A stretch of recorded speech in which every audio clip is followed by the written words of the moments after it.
Hello everyone, I'm back with another content na hindi ko alam kung ano, but it just so happened that I wanted to try something today.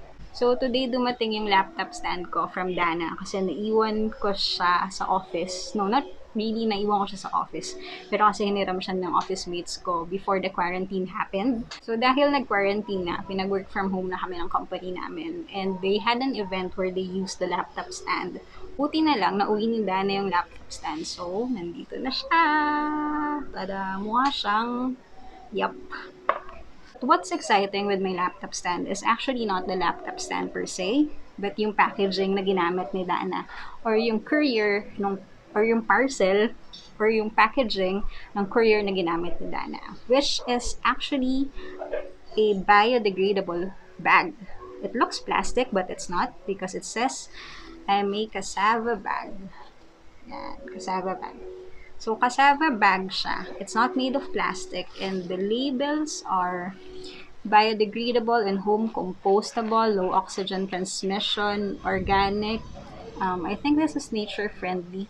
May sticker kasi kung saan nakalagay yung address namin. Oops. Yan. So, di ko na mababasa. And join the movement www.econestph.com. Sila yung nakikita ko kanina. I've been looking for the cassava bag things on Google or Facebook kasi I think some of you knows na I worked with a non-profit organization before. And in that organization, kung ano nung communities na napupuntahan ko and nakikilala. And nagpa-contest dati si Miss Gina Lopez. It's called Quest for Love. It's for non-profit organizations or groups that has projects that need funding. And one of the groups that joined the contest presented the cassava bags. Tapos nagdemo sila doon kung paano madi-decompose yung cassava bag. Normally, they say that plastic takes 10 to 1,000 years to decompose. Well, actually, it takes more than that. Baka hindi lang siya 1,000 years. It could be 10,000 years, 100,000 years, or not at all. But this cassava bag says that it could be decomposed or broken down after 6 months or 180 days. Siyempre, as a responsible human being, kailangan natin mag-fact check. Hinahanap ko ng hinahanap kung sino yung group na nagsumali sa Quest for Love kasi hindi ko talaga maalala. Tinanong natin yung mga taong involved sa project ng Quest for Love which was under the I Love Foundation. Tapos sinat ko si Ms. Jan Santos, Program Director of Bantay Kalikasan ng ABS-CBN Foundation. So ang sabi niya, the group was Camotes Multipurpose Cooperatives. So yeah, so sila yung isa sa mga sumali sa Quest for Love ng I Love Foundation. However, unfortunately, they did not make it to the finals. I'm not sure kung ano talaga yung dahilan. By the way, ang dami ko nang sinabi tungkol sa plastic bag at sa cassava. This cassava bag is from the Courier Fifth Express. Tapos napakamura lang nung package delivery prices nila. Hindi po to paid. And I was so surprised na 79 pesos lang yung kailangan mong bayaran for a small package, then 89 pesos for a bigger one. You can see the dimensions and their prices sa website nila. It's here. Tapos if you opt to use your own packaging, they will bill you for 119 pesos for the first 3 kilograms or for 3 kilograms each. You can just double check. Sorry, I forgot. So ngayon, gusto kong malaman kung madi-dissolve nga ba or mabe-breakdown ko tong cassava bag na ito, which is not plastic. So as far as I can remember, yung presentation ng Camotes Multipurpose Co-op, ang ginawa nila para ipakitang nag-dissolve yung cassava bag was nilagay nila sa lukewarm water yung isang piece ng plastic, well, a part of the plastic piece, part, whatever. Basta gets nyo na yun. Papakita ko na lang mamaya. So ngayon, we're going to check if it's really going to be dissolved. Ipainit ako ng tubig, so wait lang. Ang sakit pala sa mata maging vlogger, ba't ko ba ginagawa to? So, ito siya. We have this glass, babasaging baso. Pero hindi ata talaga baso to. I think garapon to. So, hiningi ko sa nanay ko, hiniram ko. Ayan. Tapos, kakat natin siya. Mag-ingat sa paggamit ng gluten. Tada! Art Angel kasi talaga itong ginagawa ko. So, maliit lang muna. Ano na siya? Sorry, bumaba ako to get utensils. Dahil nakalimutan ko kumuha kanina when I kept reminding myself. So, ito yung hot water. Tada! Which I don't know what is the definition of lukewarm, kung saang temperature scales ba siya nagpo-fall. So, trial and error tayo. I also have water na galing sa fridge namin. Tapos, nilabas ko to make it room temperature. So, ito na! Nakita ba? Let's pour the water. Shit, ang init. Wow!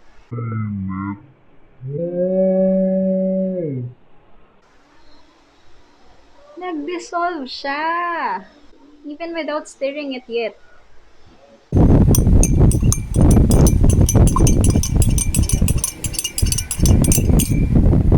Wow!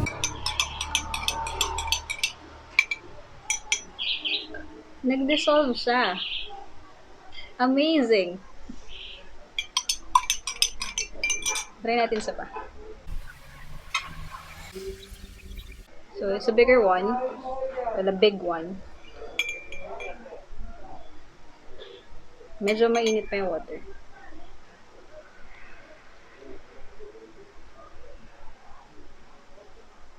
Oh, it's breaking. Look.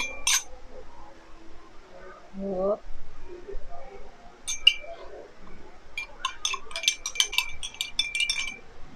So, medyo nahihirapan na akong i-dissolve yung ilang parts or i-break down sila. Siguro dahil medyo malaki siya.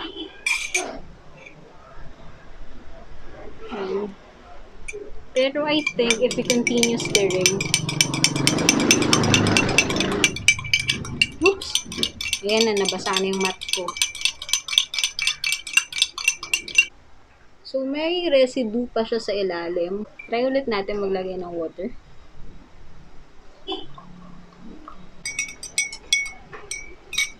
Medyo mainit pa naman yung water. I think this is not even lukewarm. This is really hot water.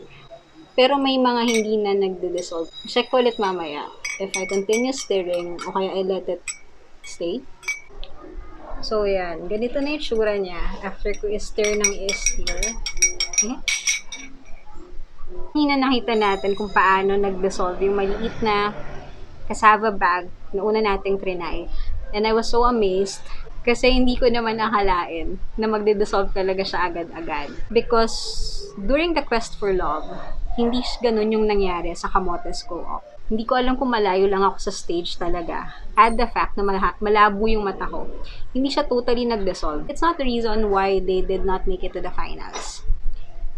Pero baka kaya hindi nag-dissolve yung cassava bag nila that time was because of the environment and because of the water.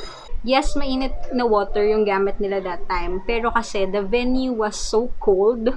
As in, yung definition ko ng cold. Taasan nyo pa dun. Super cold na siya. So, baka naka-apekto dun sa lukewarm water na ginamit nila. Pero nag-dissolve naman. Pero unti-unti. But unlike this one, na totally pag drop mo pa lang ng water.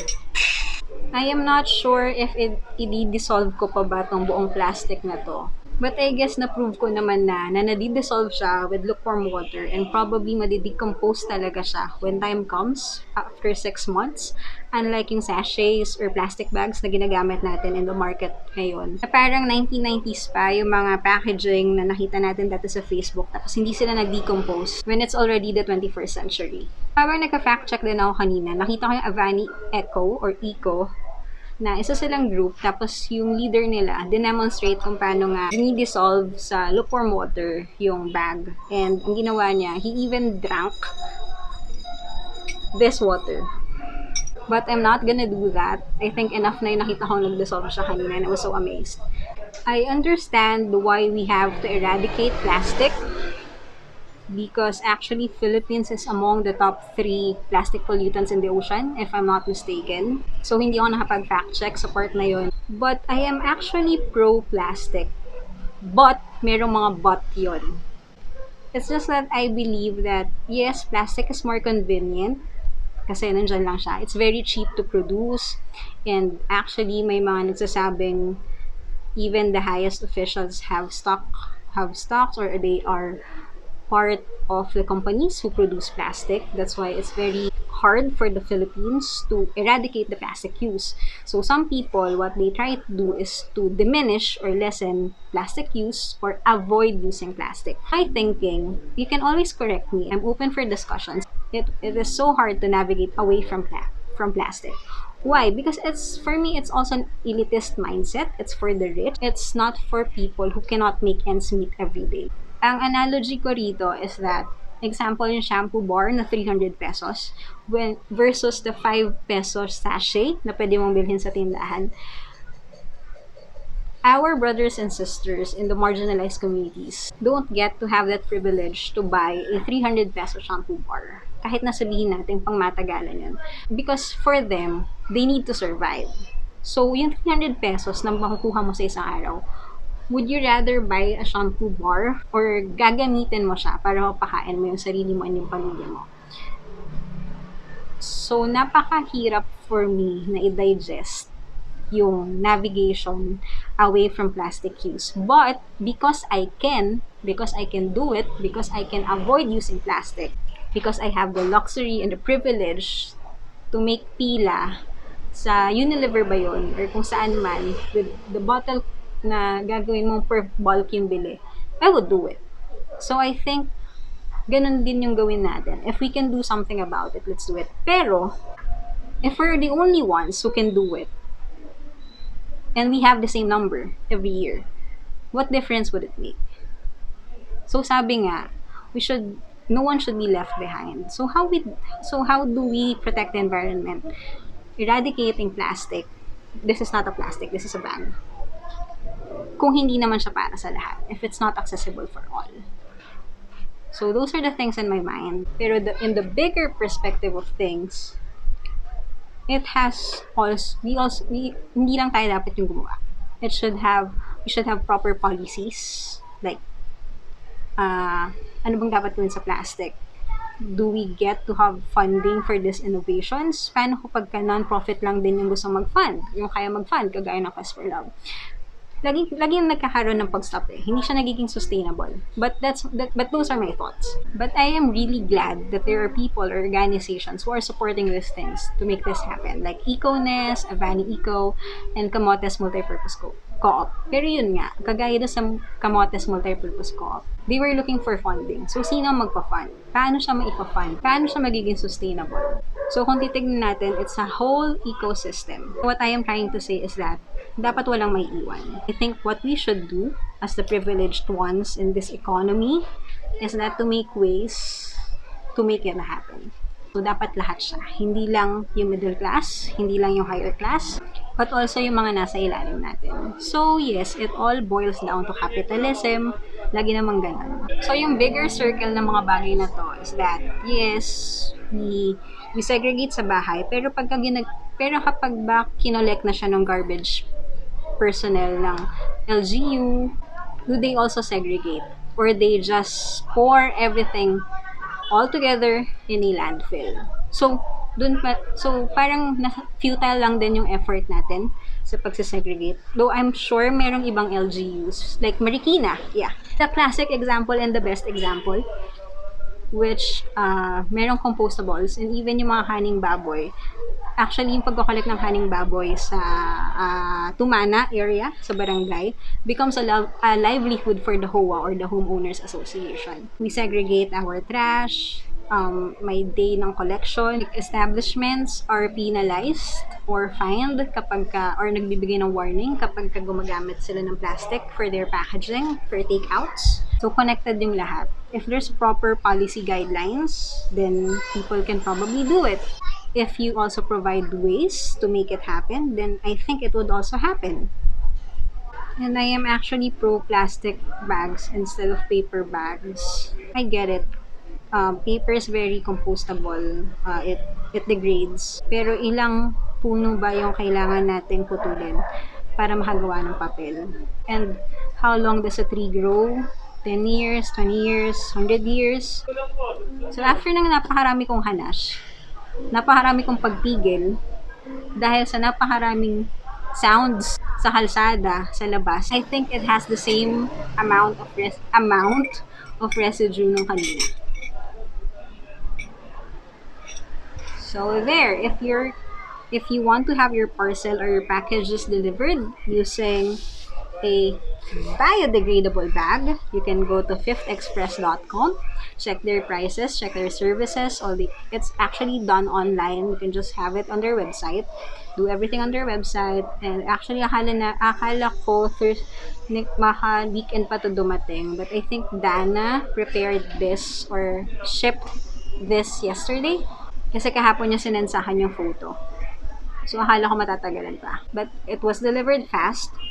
Tapos, 79 pesos lang siya. 79 pesos for the small package around Metro Manila or NCR. And 89 pesos for the bigger one. I know I still have a lot of things to learn about this environmentalism.